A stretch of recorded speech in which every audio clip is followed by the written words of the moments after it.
하버드 대학의 하비 콕스라고 하는 신학자가 있습니다. 이분이 요즘 사회가 어떤 사회가 될 것인지 이런 이야기를 한 적이 있습니다. 지난 20세기는 이데올로기로 갈등을 빚는 시대였습니다. 공산주의와 민주주의, 사회주의와 자본주의가 세계를 지배해 왔습니다. 그리고 이 이데올로기의 갈등으로 전 세계가 나뉘기도 하였습니다. 그러나 1990년 구소련이 무너지면서 이데올로기의 시대는 막을 내렸습니다. 이제 21세기의 기준은 오직 돈, 즉 경제가 될 것입니다. 경제적인 이익이 되면 과거의 적군도 우군이 되고 경제적인 이익이 생기지 않으면 현재의 우군도 적군이 될 것입니다. 그러기에 21세기는 여호와 하나님과 시장의 신이 대결하는 시대가 될 것입니다. 즉 바알 신앙은 인간에게 물질적인 풍요를 약속하는 신앙입니다. 앞으로는 바알, 즉 물질을 놓고 경쟁하는 시대가 열릴 것입니다. 조금 얼마 전에 쓰여진 글인데 요즘 시대를 아주 정확하게 진단하고 있는 그런 글이 아닌가 싶습니다. 사람들의 최대 관심사가 뭡니까? 오직 돈, 오직 물질. 여기에 온통 관심을 가지고 있는 사회 속에서 우리가 살고 있지요. 여러분 한번 생각해 보십시오. 여러분 마음 안에서는 하나님과 바알, 하나님과 물질의 신이 경쟁하고 있지 않습니까? 우리는 돈으로 많은 것들이 설명되는 그런 시대에 살고 있습니다.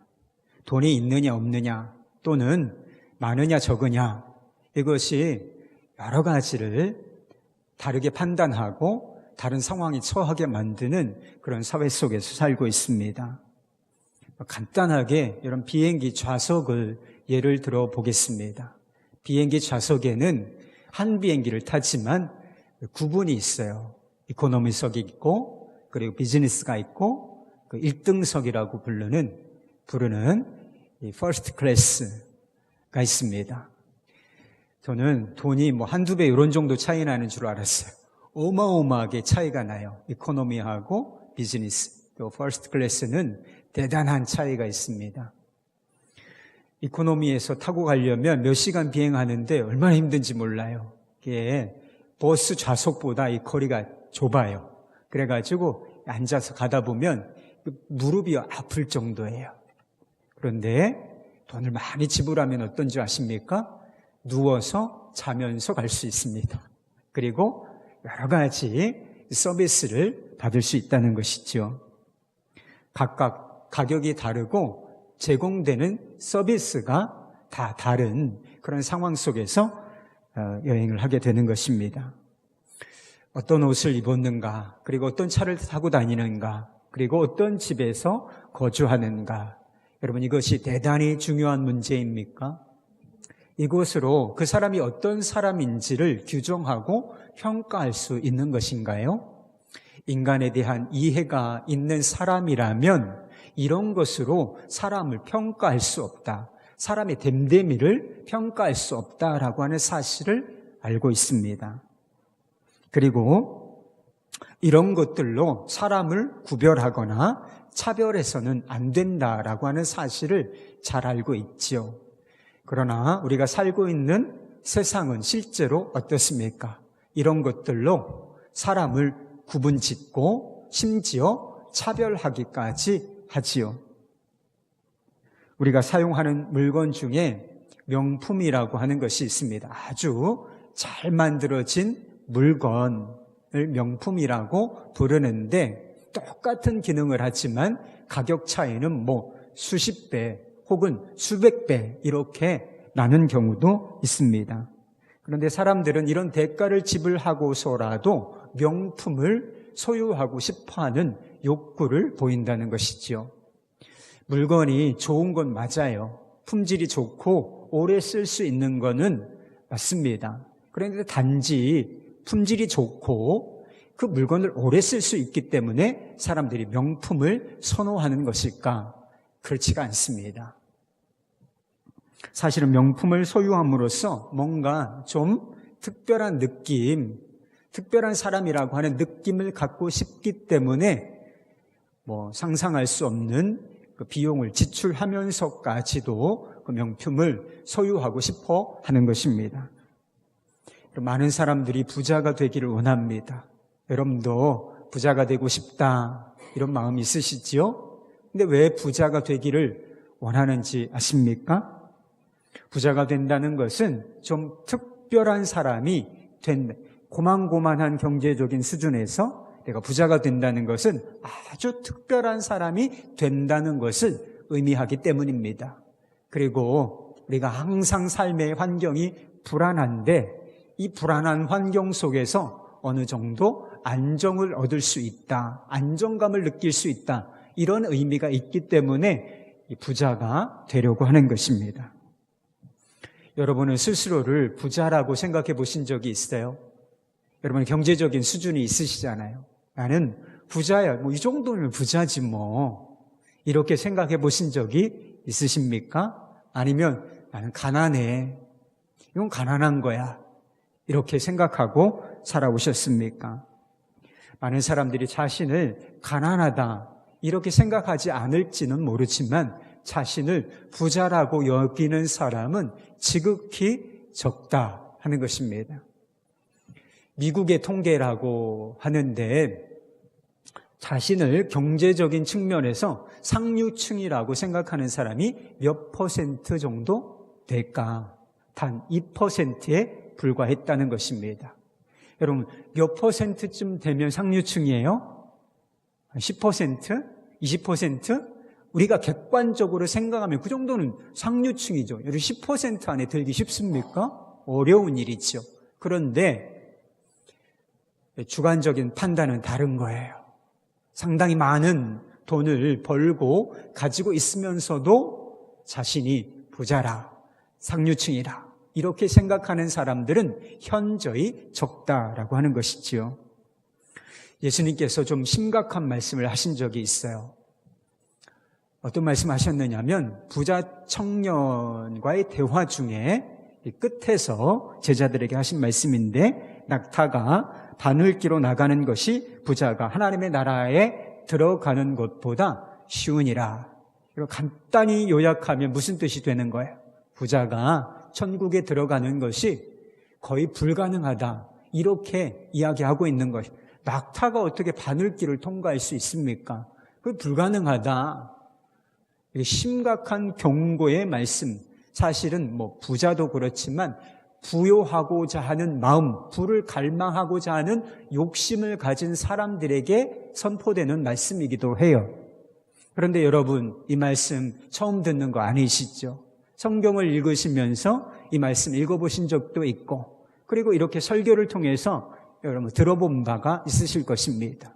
그런데 이 이야기를 나에게 하시는 이야기라고 여러분 들어보신 적이 혹시 있으십니까? 이 이야기를 들으시면서 대단한 경고의 말씀으로, 그리고 심각하구나 정말, 이렇게 느껴보신 적이 있으신가 하는 것입니다. 이런 말씀을 듣고 또 읽어도 보지만 자기에게 해당되는 말이 전혀 아니라고 생각해요. 다 이재용 씨, 워런 버핏, 이런 유명한 재벌들에 관한 이야기라고 생각하지 자신에 관한 이야기라고는 전혀 생각하지 않는다는 것입니다. 도대체 돈이 얼마나 있으면 부자라고 여길 수 있겠습니까? 많은 사람들이 이미 많은 것을, 여러분 세계에서 우리나라가 대단히 부자예요. 객관적으로 평가하면 대단히 부유한 나라 속에서 우리가 살고 있는 것입니다. 그리고 우리가 실제로 많은 것들을 소유한 사람들이기도 하지요. 그런데도 사람들은 도무지 만족할 줄을 모르는 상황 속에서 살고 있습니다. 어떤 소문난 재벌에게 어떤 사람이 물었다 그래요. 돈이 얼마나 있으면 만족하실 수 있겠습니까? 재벌에게 물은 것입니다. 그런데 그 재벌이 그렇게 대답을 하더라는 것입니다.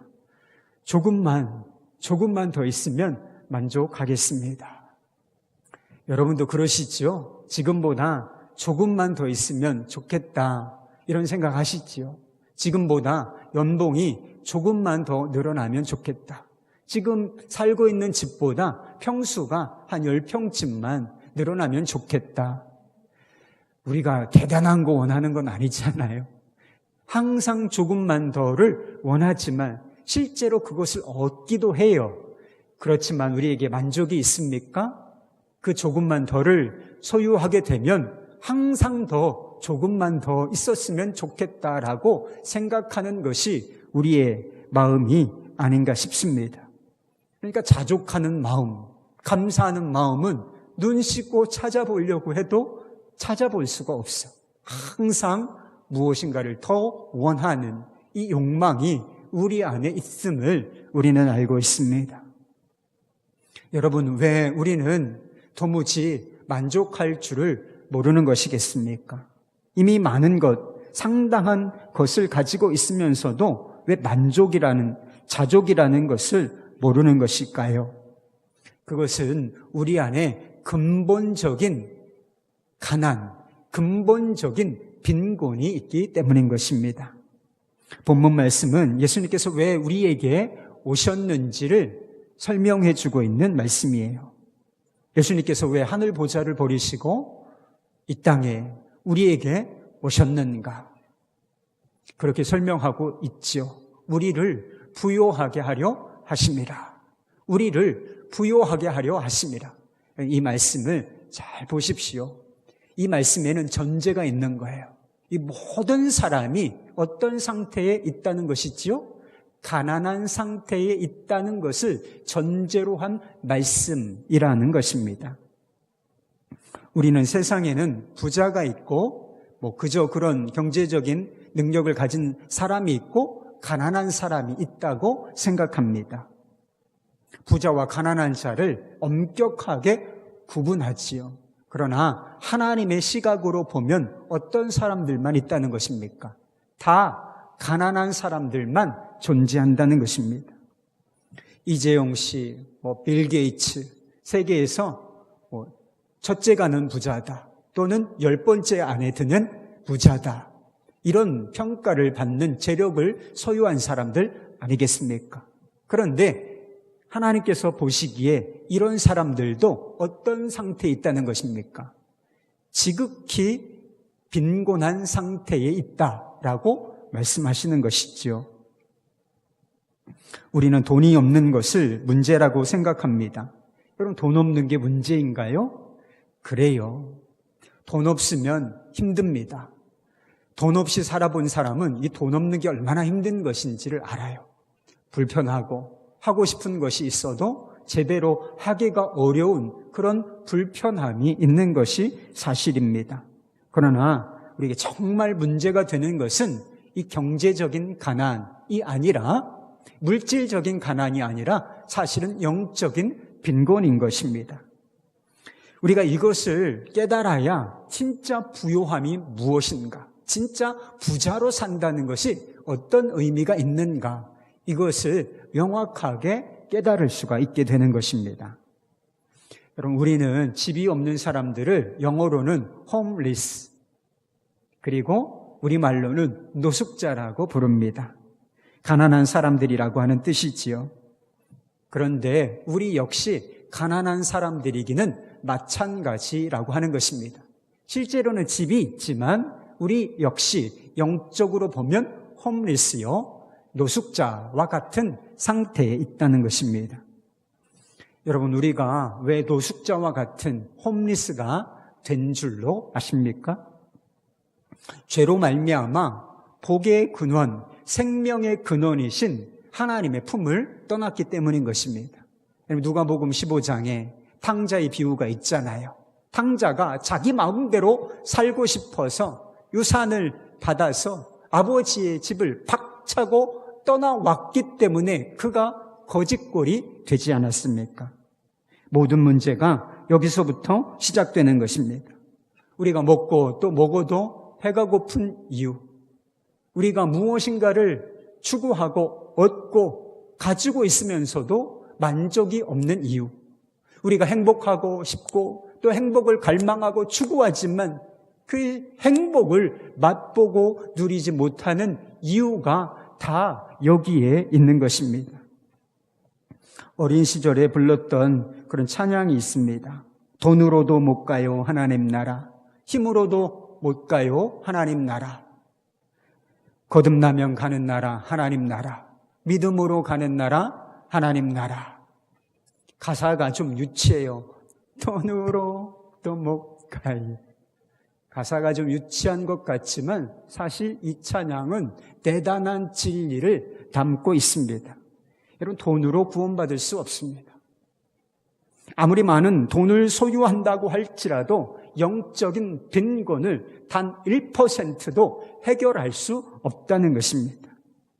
우리가 돈으로 많은 것을 살 수 있지만 돈으로 결코 생명은 살 수가 없습니다. 이재용 씨, 워런 버핏, 빌 게이츠 이런 사람들이 돈이 수백조 그 이상이 있다 할지라도 그 돈으로 하나님의 집, 하나님의 나라는 결코 살 수 없다는 사실이지요. 그렇기 때문에 우리에게 누가 오셨다는 것입니까? 우리의 구원자가 되시는 예수님께서 우리에게 오신 것입니다. 예수님께서 왜 오셨는지를 생각해 보십시오. 우리 예수님은 단순히 물질적인 문제를, 우리 육신의 문제를 해결해 주시기 위하여 오신 것이 아닙니다. 예수님께서 우리에게 돈을 주실 수 있을까? 얼마든지 물질적인 축복도 주실 수 있다고 저는 믿습니다. 그래서 정말 돈이 없으면, 그래도 재정 상황이 어려울 때가 있어요. 그러면 주님 돈 좀 주세요. 돈 좀 주세요. 이렇게 저도 기도할 때가 있습니다. 그러나 주님은 이런 것도 주실 수가 있지만 예수님께서는 이것을 목적으로 이 문제를 해결해 주시기 위하여 오신 것이 아니라 우리 안에 있는 근본적인 가난, 근본적인 빈곤을 해결해 주시기 위하여 오신 것입니다. 예수님께서는 우리를 부자로 만들어 주시기 위하여 가난하게 되셨습니다. 예수님께서는 본래 하나님과 동등한 분이셨고, 그리고 모든 좋은 것, 모든 축복을 다 가지고 계신 그런 분이셨어요. 그런데 이 땅에 오실 때 어떠한 모습으로 오셨는지 잘 생각해 보시기 바랍니다. 예수님께서 이 땅에 오실 때 어떤 모습으로 오셨는가? 지극히 가난한 자의 모습으로 오셨다는 것이지요. 냄새나는 짐승의 밥그릇에서 태어나셨을 뿐만 아니라 실제로 가난하게 사셨습니다. 여러분, 좋은 집에서 살고 싶으시지요? 근데 예수님께서 좋은 집에서 살아보셨는가? 예수님께서 제자들에게 그런 말씀하신 적이 있습니다. 여우도 굴이 있고 공중에 새도 거처가 있지만 나는 머리 둘 곳이 없다.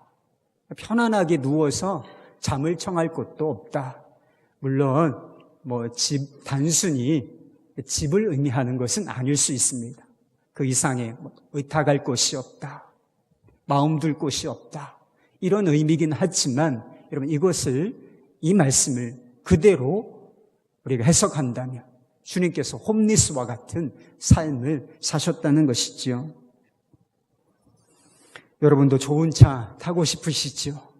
승차감이 좋은 대형 세단. 그럼 마음에 두고 계신 분 계실 거예요. 저것을 언젠가는 내가 사고야 말리라. 이렇게 마음에 두고 좋은 차 타고 싶어하는 분들 실제로 많이 있습니다. 그런데 우리 예수님 좋은 날 한번 타보지 못하시고 기껏해야 뭘 타셨다고 하십니까? 나귀 새끼, 그 초라한 나귀 새끼를 타셨다 하는 것입니다. 예수님께서는 우리의 죄를 용서하시기 위하여, 우리 죄의 문제를 해결해 주시기 위하여 십자가를 지셨습니다. 십자가는 가난의 극치예요. 예수님께서 십자가에 달려 계신 모습을 그린 성화 같은 것이 있습니다. 여러분 보신 적이 있으시죠? 그런데 그런 그림들을 보면 대개는 거의 예수님께서 속옷을 입고 계세요. 그런데 이것은 실제가 아닙니다. 예수님께서 속옷을 입지 않고 십자가에 달리셨다. 여러분, 십자가형을 받는 사람들은 완전히 벌거벗겨지는 것입니다. 그리고 성경에 보면 예수님의 속옷을 군병들이 나누어 제비 뽑아 가졌다. 이런 표현이 있어요. 예수님께서 십자가에 달리셨을 때 뭘 입으셨나요? 아무것도 입지 않은 채 벌거벗은 채 십자가에 달려 죽으신 것입니다. 여러분, 생각해 보십시오. 이거보다 더 가난한 죽음이 있겠습니까? 종교회에서 부르는 찬양 중에 이런 가사가 있다고 합니다. 옷을 입으신 것처럼 빛을 입으시니가 벌거벗겨진 채 심판정에 세워지셨다. 친히 지으신 사람들의 주먹이 그 뺨을 때렸다. 불법의 무리가 영광의 주를 십자가에 못 박았다. 궁창에 이 땅을 매다시니가 오늘 친히 나무에 달리셨다. 천사들의 왕이시니가 가시관을 쓰셨다. 구름으로 하늘을 두르신 이가 자주색 옷을 그 몸에 두르고 조롱을 당하셨다. 여러분, 이 모든 일이 어떻게 가능할 수 있었겠습니까? 지극히 가난한 저와 여러분을 부유한 사람으로 만들어 주시기 위하여 예수님께서 스스로 이런 가난을 선택하셨다는 것입니다. 우리로 하여금 생명을 얻을 뿐만 아니라 더 풍성히 얻게 하시기 위하여 이런 선택을 하신 것입니다. 여러분, 돈으로 우리는 무엇인가를 삽니다. 그죠? 우리는 돈을 얼마만큼 지불하면 그에 상응하는 물건을 사게 되지요. 근데 아마 우리 중에 비싼 돈을 지불하고 형편없는 물건, 불량품을 사는 사람은 없을 것입니다. 속아서 살 수는 있어요. 아주 대단히 좋은 물건인 것처럼 사탕발림에 속아서 비싼 대가를 지불하고 형편없는 물건을 사는 경우는 혹 있을 수 있습니다. 그런데 그 물건이 불량품이야. 너무 형편없어. 그런 것을 알고도 대단히 비싼 대가를 지불하고 그 물건을 살 수 있는 사람은, 사고자 하는 사람은 우리 중에 단 한 사람도 존재하지 않는다는 것입니다. 여러분, 저와 여러분을 가치로 평가한다면, 물건처럼 가치로 평가한다면 어떤 물건이겠습니까? 여러분, 명품이에요? 아니에요. 우리는 불량품입니다. 우리가 죄인이라고 하는 것은 우리가 불량품이라고 하는 뜻이 되는 것이지요. 하나님께서 우리가 죄인이고 불량품이라는 사실을 모르실 리가 있었겠습니까? 우리가 불량품인 거 다 아세요. 그렇지만 하나님께서는 우리가 불량품이고 형편없는 사람들인 것을 알지만 가장 비싼 대가를 지불하시고 우리를 사셨습니다. 이 불량품을 최상의 명품으로 만들어 주시기 위하여 대단히 비싼 대가를 지불하셨다. 여러분, 그것이 무엇입니까? 우리 주 예수 그리스도의 보혈인 것입니다. 그 대가를 지불하고 저와 여러분을 사신 것이지요. 여러분, 우리가 찾아야 할 생명이 어디 있습니까? 예수님 안에 있습니다. 우리가 돌아가야 할 하나님의 집, 하나님의 나라는 어디 있나요? 예수 그리스도 안에 있는 것입니다. 여러분, 우리가 누려야 할 모든 영광, 모든 축복, 그것은 어디에 있는 것인가요? 그건 역시 우리 주 예수 그리스도 안에 있는 것입니다. 그러니까 예수 그리스도 안에 모든 축복과 부요함과 영광이 있다라고 하는 것이지요. 여러분, 생각해 보십시오. 우리는 가난한 사람입니까? 아니면 부자입니까? 여러분의 통장에 얼마가 있는지 지금 생각하시나요? 그럴 필요가 없습니다.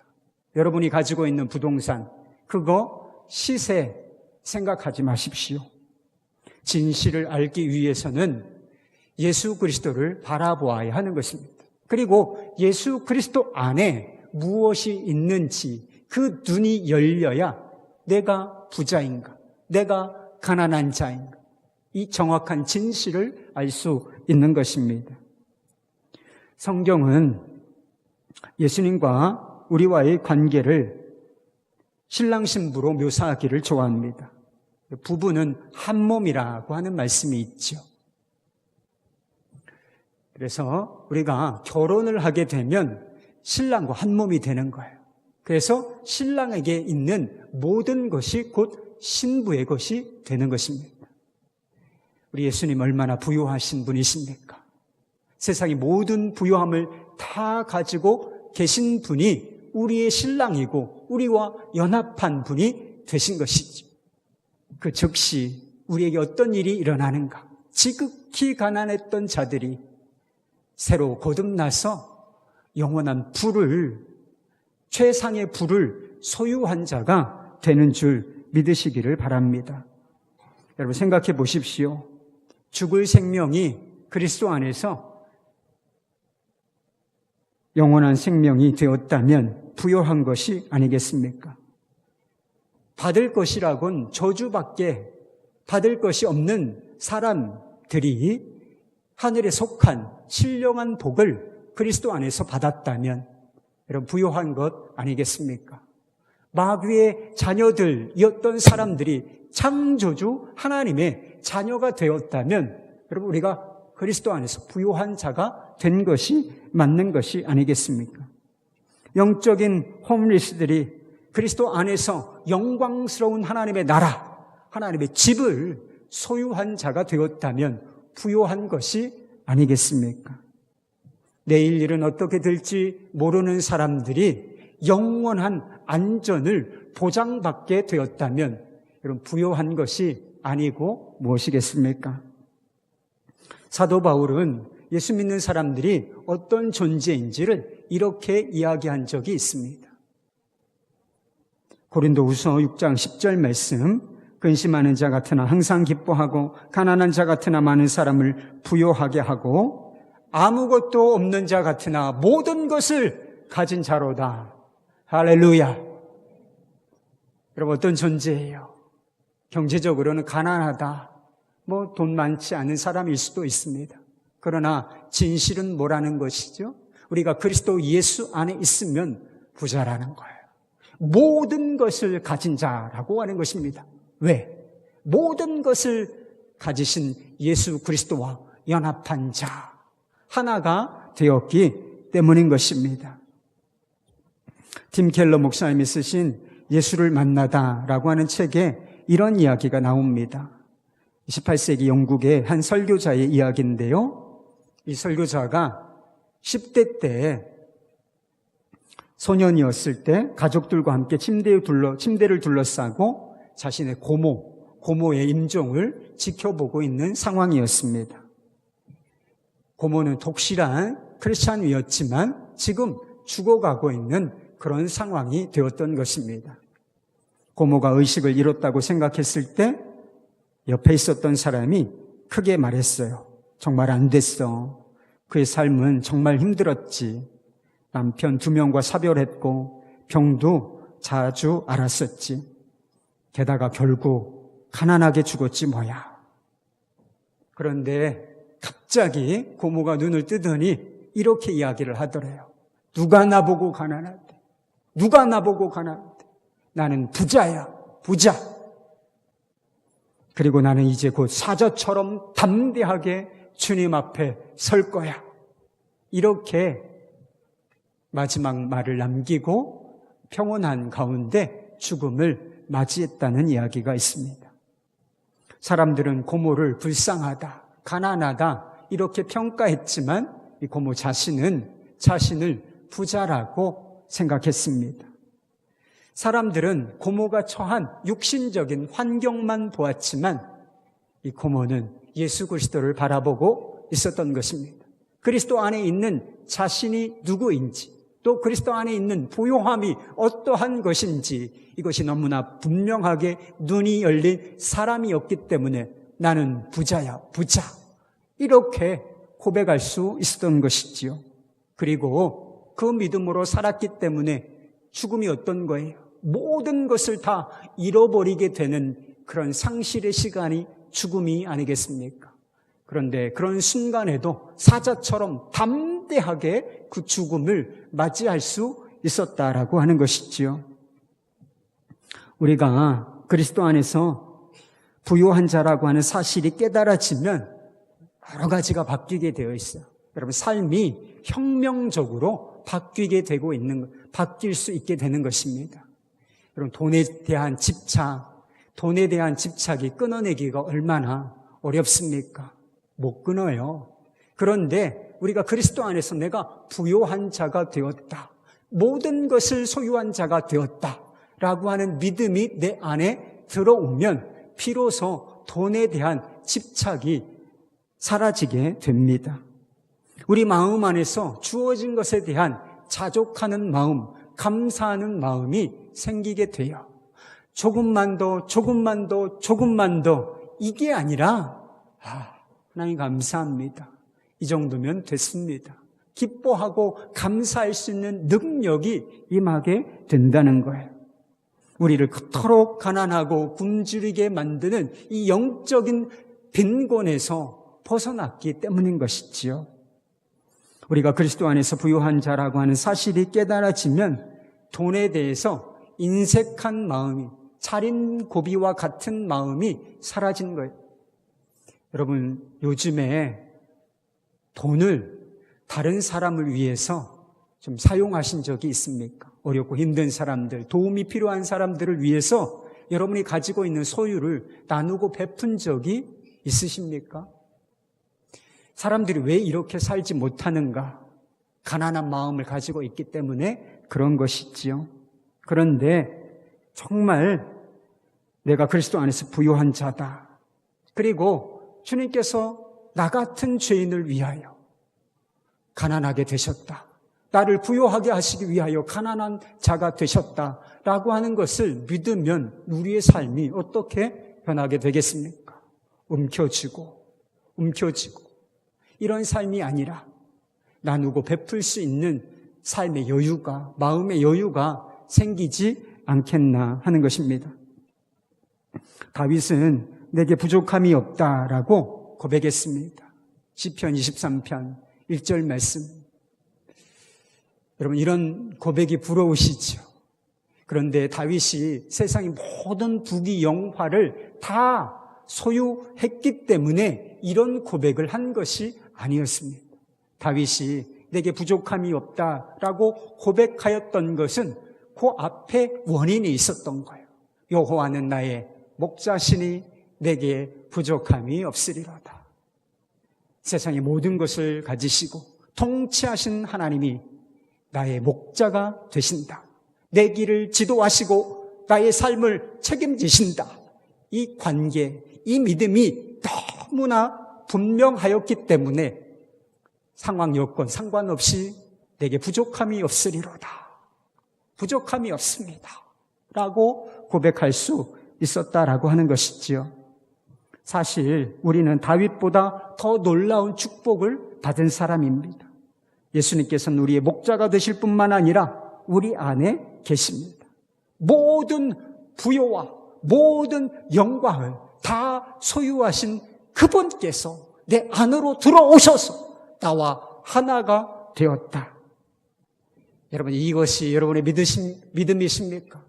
여러분, 이것이 우리의 믿음이 되면 예수님께서 나와 함께 계시니 내게 부족함이 없습니다. 예수님 한 분이면 충분합니다. 여러분, 이런 고백을 주님께 올려드리고 실제로 이렇게 살 수 있지 않겠습니까?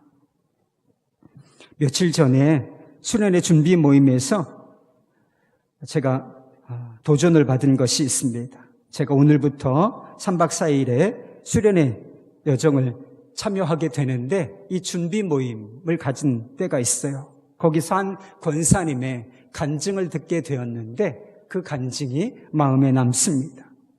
이 권사님은 돈과 세상, 성공을 따라가다 큰 실패를 경험한 분이셨습니다. 바닥까지 더 이상 떨어질 데가 없다라고 느낄 그런 바닥까지 추락을 경험하신 분이셨습니다. 그런데 그 상황 가운데 예배 속에서 깊은 은혜를 받고 그리고 주님을 인격적으로 만난 다음에 삶이 완전히 바뀌게 되었습니다. 그는 예수님을 만나고 난 이후에 자신의 삶에 일어난 변화를 이렇게 간증했습니다. 예전에도 가족을 사랑한다고 했고 그래서 돈도 벌었고 무엇이든지 잘해주려고 애썼고 그래서 가족에게 인정받으려고 했지만 모두 실패했는데 지금은 지옥 같던 가정이 천국 같은 가정으로 바뀌었습니다. 10평이 채 안 되는 작은 집에 덩치 큰 5 식구가 자기 방 따로 없이 살아도 고등학교, 중학교, 초등학교 아들, 딸아이들이 한 방에서 자고 공부하고 싶어도 공부 하나 할 만한 환경이 안 돼도 습하고 벌레가 나오고 비가 많이 오면 번번이 정전이 되고 하수구와 정화조가 넘쳐 오물이 방으로 들어와도 매일 찬송이 흐르고 서로 용납하고 서로를 위해서 울며 또 밤이 늦도록 웃음꽃을 피웁니다. 서로 돕고 존중하고 존경하고 힘을 합쳐서 어려운 이웃과 가정을 돕습니다. 하나님을 모르는 이들과 또 교회를 다녀도 여전히 주님을 그 십자가를 사랑을 깨닫지 못하고 울며 신음하는 가정들을 초대해서 만나고 또 함께 찾아가서 기도하고 섬깁니다. 우리 가정의 실패와 회복의 경험이 주님 안에서 아름다운 은사가 되어 그들을 위로하고 세워주는 그리스도의 능력이 되었습니다. 제가 이분을 알아요. 개인적으로 아는 분인데 이 고백은 결코 위선이 아니고 진실한 고백이었습니다.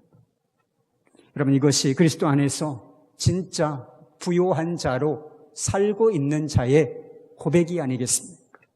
예수님 한 분이면 충분하다. 실제로 그렇게 사는 사람이 있을까? 있습니다. 이렇게 사는 사람이 있다는 거예요. 사랑하는 여러분, 부자가 되기를 원하는 사람이 아니라 부자로 사실 수 있기를 바랍니다. 여러분 충분히 부자, 충분히 부유한 사람, 부를 갈망하는 사람이 아니라 부유한 자로 사실 수 있기를 바랍니다. 부자를 부러워하는 사람이 아니라 부를 누리고 다른 사람을 부유하게 하는 진정한 부자로 사실 수 있기를 바랍니다. 예수님 한 분이면 충분합니다. 주님이 나의 목자이시니 내게 부족함이 없습니다. 이 고백이 여러분 마음 안에서 터져나오는 은혜가 있기를 우리 주님의 이름으로 축복합니다.